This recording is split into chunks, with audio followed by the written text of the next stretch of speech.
കരുണ ദൈവകരുണ എൻ്റെ അന്തരാത്മാവിലേക്ക് ഒഴുകിയിറങ്ങിയ ദൈവകരുണ. Sister ഫൗസ്റ്റീനയുടെ diary. പിതാവിനും പുത്രനും പരിശുദ്ധാത്മാവിനും സ്തുതി. വിശുദ്ധ ഫൗസ്റ്റീനയുടെ 1520 ഖണ്ഡിക.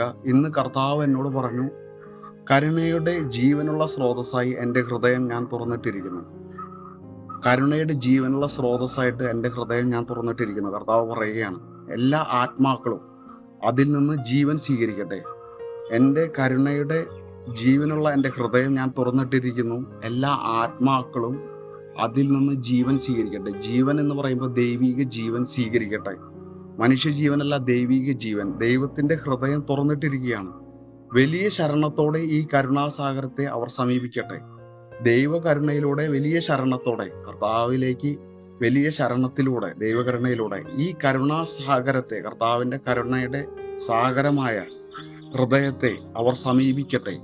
പാപികൾ നീതീകരിക്കപ്പെടുകയും നീതിമാന്മാർ നന്മയിൽ സ്ഥിരീകരിക്കപ്പെടുകയും ചെയ്യും.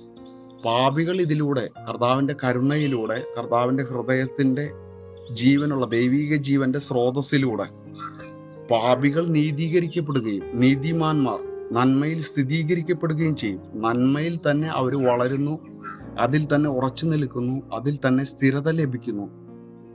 എൻ്റെ കരുണയിൽ ശരണപ്പെടുന്നവർക്ക് മരണസമയത്ത് എൻ്റെ ദൈവിക സമാധാനം കൊണ്ട് നിറയും.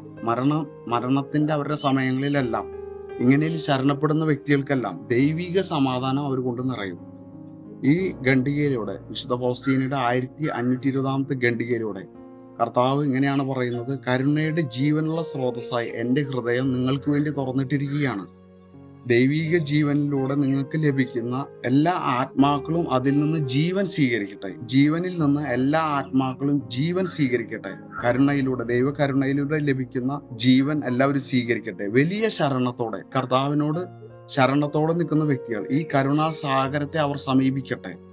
കർത്താവിൻ്റെ ഹൃദയത്തിനെ പറ്റിയാണ് ഇത് സംസാരിക്കുന്നത്. ഇതിലൂടെ വലിയ ശരണത്തോടെ നമ്മൾ കർത്താവിനെ അന്വേഷിക്കുകയും അതനുസരിച്ച് കർത്താവിൻ്റെ കൂടെ ചേർന്ന് നിൽക്കുകയും ആ കരുണാസാഗരത്തിൽ നമ്മൾ സമീപിക്കുകയും, അതുപോലെ തന്നെ പാപികൾ ഇതിലൂടെ നീതീകരിക്കപ്പെടുകയും നീതിമാന്മാർ നന്മയിൽ സ്ഥിരീകരിക്കപ്പെടുകയും ചെയ്യുന്നു. പാപികൾ നീതീകരിക്കപ്പെടുന്നു, ദൈവനീതിയിലൂടെ നീതീകരിക്കപ്പെടുന്നു. അതുപോലെ തന്നെ നീതിമാന്മാർ സ്ഥിരീകരിക്കപ്പെടുകയും ചെയ്യും. അവർ സ്ഥിരത ലഭിക്കുന്നു അവർക്ക് പ്രാർത്ഥനയിൽ. അതുപോലെ തന്നെ അവർക്ക് കർത്താവിൻ്റെ സ്ഥിരീകരണവും അവർക്ക് ലഭിക്കുന്നു. എൻ്റെ കരുണയിൽ ശരണപ്പെടുന്നവർ, എൻ്റെ കരുണയിൽ ആഴമായി ശരണപ്പെടുന്നവർ മരണസമയത്ത് എൻ്റെ